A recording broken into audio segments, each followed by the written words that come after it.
na, Mariel. Marami rin pinagdadaanan ng ating susunod na teen housemate at marami rin siyang achievements. Kung ano-ano mga yan, narito panoorin yung lahat.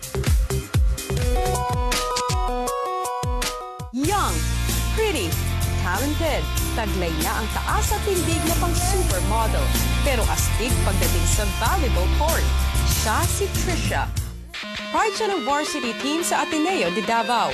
Hindi lamang dahil sa husay sa paglalaro, kundi dahil siya ang itinanghal na pinakamagandang binibini ng kanyang rehiyon sa nakaraang palarong pambansa. At sa mura niyang edad, hangad na niya ang maging isang doktor para makatulong sa mga batang nangangailangan. Pero bukod sa kawang-gawa, hilig din ni Trisha ang pagkolekta ng mga sapatos at pagkinik kasama ang mga girlfriends sa mall. Panibagong adventure na naman ang kanyang hanap. Siya ang athletic news ng Davao, Trisha.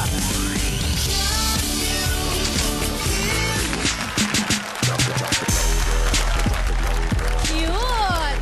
Mga kapamilya, ang athletic news ng Davao, Trisha Santos. Nagtatangkaran ang mga teams ngayong Tony talaga. Hi Trisha, come here to the center.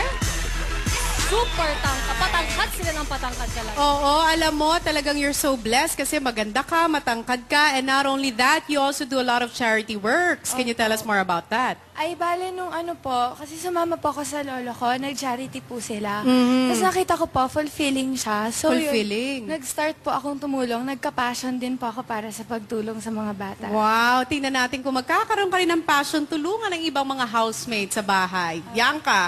Okay, Trisha, let's go inside. Nako, take care. Ang taas ng Tacoma. We have to pass some stairs.